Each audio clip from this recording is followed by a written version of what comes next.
Last week, Hasbro got sued by 2 of its investors, and that meant that over the weekend, I got inundated with articles, videos, and comments about it. And because I am an annoyingly literate person, I went through and I read the legal complaint.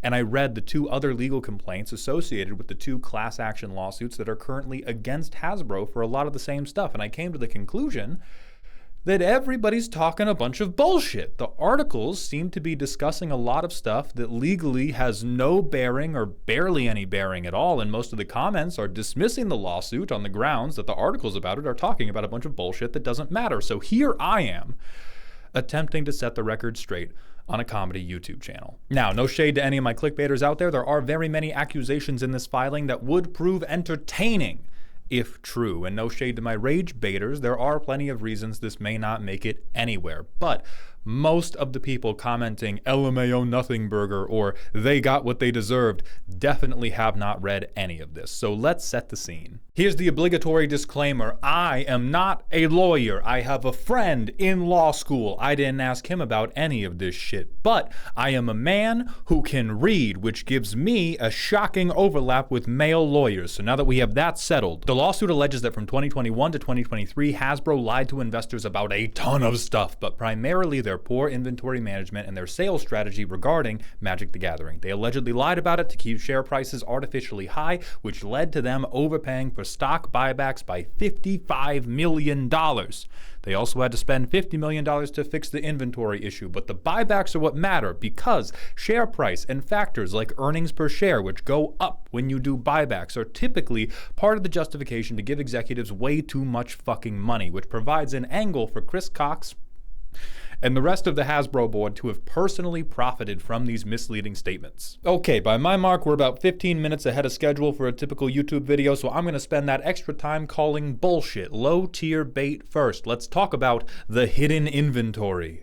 While it is awesome that a law firm is setting me up with a JJK reference, the content of this is a little bit more Bleach filler episode. It's piggybacking off of 2 existing class action lawsuits that are talking about Hasbro's inventory management and the sale of Magic 30, which allegedly was a complete flop. Presumably, they found this out through a special investigative technique known as asking fucking anybody about Magic 30. But more importantly, they allegedly misled investors about Magic 30 by not releasing a statement along the lines of, "Holy shit, you guys, we fucked this one up. We didn't make any money. Nobody likes it. Nobody's buying it. We're so sorry. Holy God, what are we gonna do?" It's fun, but this part appears to be 99 parts schadenfreude and 1 part legal relevance, because even though we all get a kick out of the fact that the bad product we all told them was gonna do bad did in fact do bad, it's not against the law to rip a stinker every once in a while. In fact, one of the quotes they bring up in the filing is, "Based on consumer feedback, we scaled back supply." That's a Hasbro executive talking about Magic 30, and that's their evidence that they were misled into thinking the set was selling well. That Hasbro told them, "Hey guys, based on what people are saying about it, we're gonna plan to sell less of this." On an unrelated note, I will be bringing a class action lawsuit of my own against Cliffs for any families of affected lemmings. I could spend another 10 minutes pulling an ad break out of all of the specifics on the inventory side of things, but it really boils down to a lot of semantic quibbling over what exactly high quality inventory means and how confident you can be on an investor call that you will totally have the garage cleaned out by this weekend. So let's move on from the crap and up to the creme and discuss how Hasbro is ruining the long-term value of Magic. This is from a 2022 Bank of America report where they downgraded Hasbro's stock because they said they were destroying the brand value of Magic by overprinting cards. The lawsuit references this report over and over again.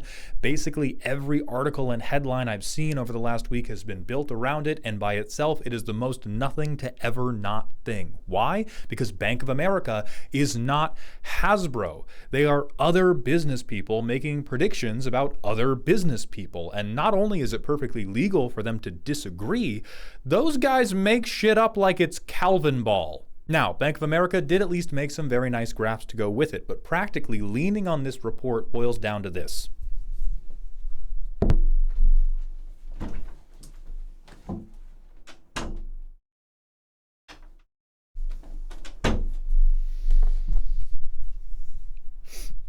Hi, I'm Sean. I do math, and I think that guy's fucked. And we like Sean generally, even though he does math. And Sean did say that he spoke to customers and went into stores and found the demand for Magic was slowing down, but we don't know Sean's exact methodology. We don't know if we can trust Sean's numbers. And if you let me into an LGS, I could come up with 12 different financial outlooks for Magic's future by lunchtime. But rather than bring in the relevant facts, the lawsuit doubles down on the narrative of this, saying the truth came out when Hasbro published their next earnings report and had in fact made less money than they were originally hoping to. The astute observer here will notice that this is only proof that most lawyers got their start writing Wattpad fanfic, but the plaintiffs are sticking to their argument. The argument being, well, they said they were going to make us lots of money, and Sean said they were going to do bad, and then they did bad. Coincidence? I think not! A couple hundred lawsuits like this get filed every single year. They're the nothing burgers. They don't go anywhere because, as it happens, you're not legally liable when your commander deck does just as bad as your friend said it would. But parts of the report are important, and the reason why is the parachute plan. This is a scheme allegedly devised by Chris Cox when he was the CEO of Wizards and then used with high frequency while he was the CEO of Hasbro to inject lower effort sets into the Magic product pipeline on short notice to cover up revenue shortfalls elsewhere in Hasbro. Some quick context. Parachute sets are every Masters set ever. They're sets like Commander Legends Baldur's Gate. When you or I think of overprinting, we probably think of the much more recent trend of new Universes Beyond cards being fired at us out of a cannon every single day. What Bank of America is talking about and what this lawsuit is talking about is reprinting existing cards. This won't affect any of my conclusions, but it should serve as a reminder that these are two leopards trying to tear each other's faces off, and at no point should you or I go in for a high five. They allegedly used this every year, if not multiple times a year, and the whole time the parachute plan was going on, they were repeatedly telling investors that the increase in production was due to their new customer segmentation strategy, which, despite how the last few years have felt, is not a plan to cut out your kidneys and sell them on the black market the next time you ask for a collector booster. The customer segmentation strategy is what brings us to a disagreement that actually matters, because Bank of America was saying Hasbro's revenue was up because they were extracting a higher amount of revenue from every individual Magic player rather than growing their player base, and that was unsustainable. But Hasbro was saying, no, we are seeing growth because we are monetizing more player segments and not just increasing the spend of our same core set of players.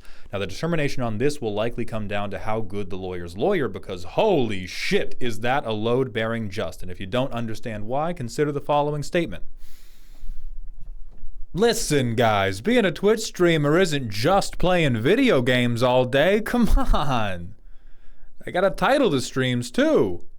At this point, the lawsuit's trying to catch them in a lie. Hasbro was telling investors they were printing all these new sets to meet demand from new player segments, but the only demand they were actually meeting is Chris Cox calling somebody on the phone and saying, hey, we need $50 million more by Q3. What can you reprint for me?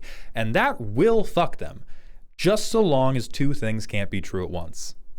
Yeah. The problem here is that even though the parachute plan sounds dirty to us consumers who love Magic and want them all to be artistically driven pet products, it's not exclusive with people wanting them. And as long as Hasbro had any evidence of demand for the sets, all they're really being accused of is selling products people wanted at times that would make their annual revenue higher.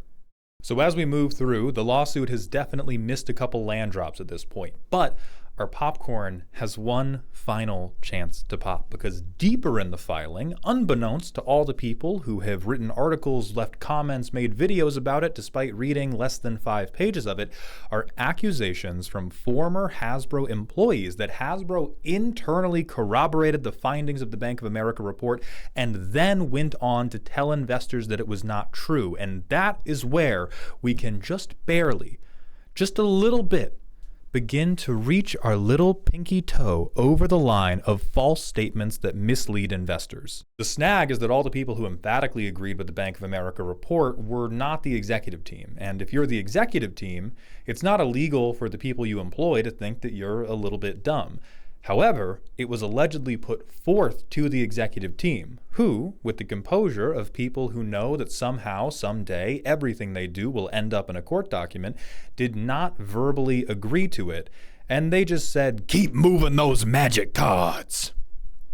I don't know what Chris Cox sounds like. And if you watch legal dramas, you may think this is the end of the road. But that lack of verbal acceptance doesn't necessarily protect you if you do something really forward, you know? Just crazy. Like get on an investor call in December of 2022 and tell investors that there is no evidence that Magic is being overprinted. They could have said, we still believe this is the best long-term strategy for the game. They could have said, we think overall demand is still pretty healthy. They could have said, hey, look at all this Universes Beyond money. Isn't that cool? But they didn't. They said, this is absolutely not happening, and I was most definitely not shown a PowerPoint about it last week. Now shut up, damn you! So if we throw all the other stuff back into the great clickbait sea, here is, to the best of my estimation, the actual shot this lawsuit has lined up.